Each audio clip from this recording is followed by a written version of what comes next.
Welcome to the neighborhood, kids. Trigger warning. I'm going to talk about suicide.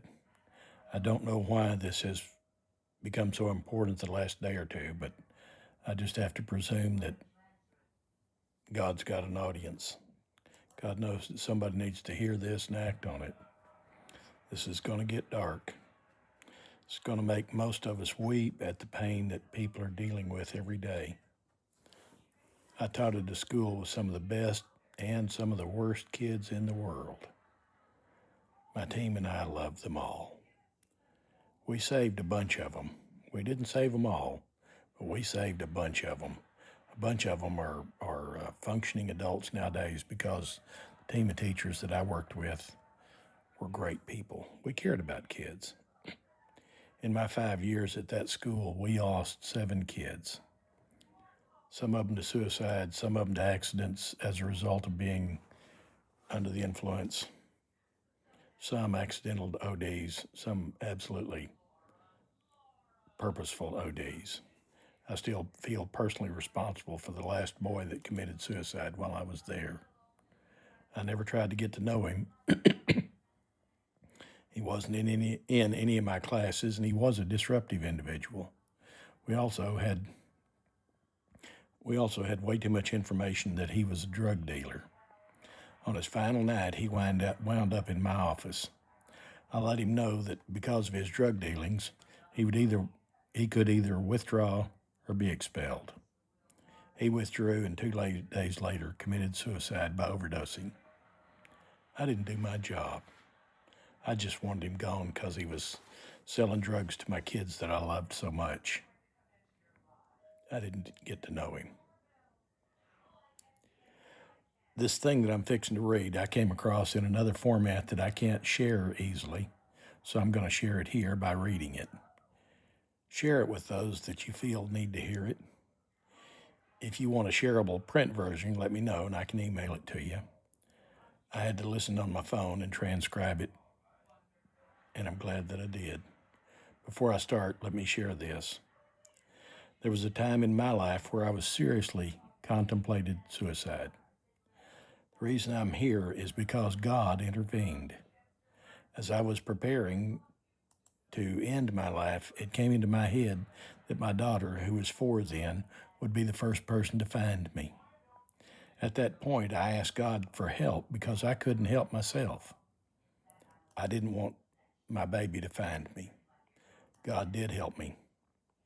That day, he had a counselor prepared and waiting with open arms and an open spot. After spending some time with her, she felt safe sending me home. She told me to sing Jesus Loves Me to myself. I couldn't. I was so worthless. How could Jesus love me?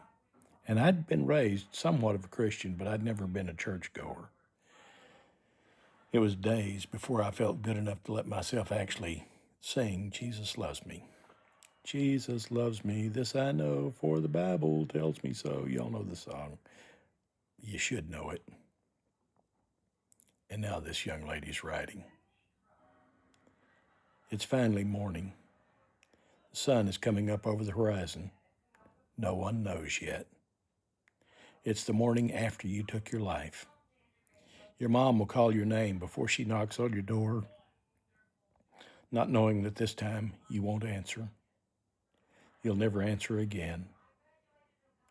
Your little sister will knock once and then open the door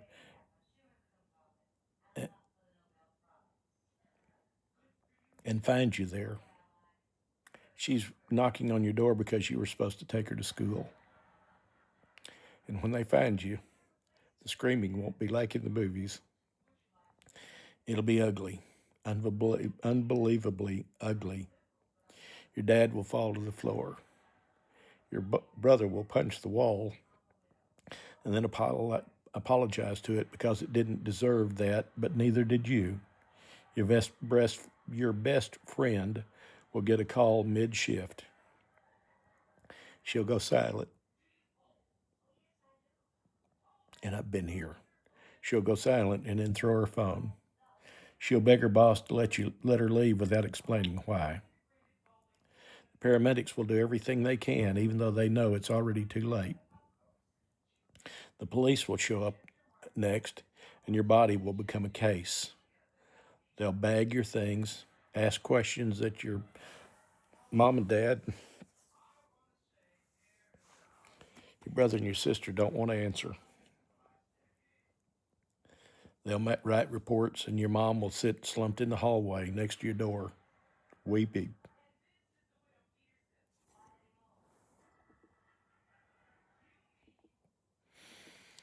I can't get it to pause, I don't guess.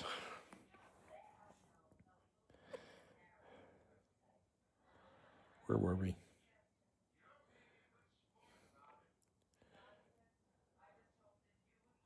Give me a second, kids.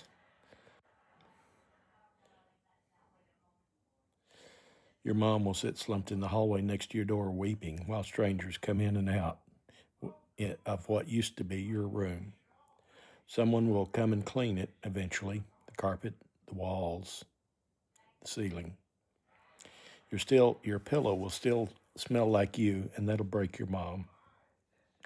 Your phone will continue to go off. Notifications from friends who don't know you're gone yet. Your ex will call because he had a dream or she had a dream about you. Your coach will email. Your dentist will text about an appointment that you'll never keep. Life won't stop, and that's what makes it cruel. The sun will still shine. The bus will still drive by. Kids will sit in third period class. One desk will be painfully empty. Someone will scroll back through your text to see what they missed. What could they have done? They'll hate themselves for a long time to come. People will whisper. They'll guess. They'll judge. They'll make up lies. They'll try to make sense of something that will never really make sense. And for the people who love you, this will never be the same. They'll smile again. They'll laugh again, eventually, but there will always be a crack in the sound. A pause before holidays, a hole that every group photo will have. You won't just be missed. You'll be everywhere and nowhere. As I'm reading this, thinking about my dad. My dad died of natural causes at 92, and I was there the day that he passed away. That was 10 or 15 years ago, and I still miss him. And I think about how it would have made him feel if I'd committed suicide. If you're considering suicide or know someone who's vocalized suicidal thoughts, reach out. Reach out to them. Reach out to their family. Reach out to their friends. If you're considering suicide, reach out to your family. Reach out to your friends. They care even if they don't show it. You are worth it. You're worth it to them. You're worth it to me.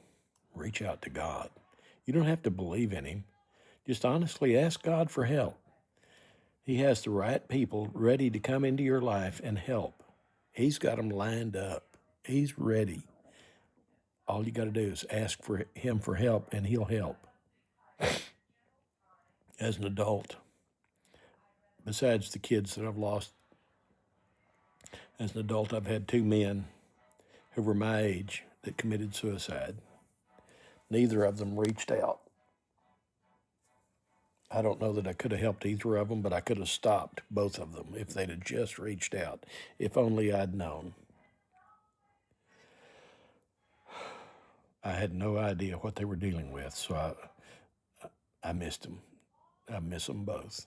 I miss them both every day. Reach out.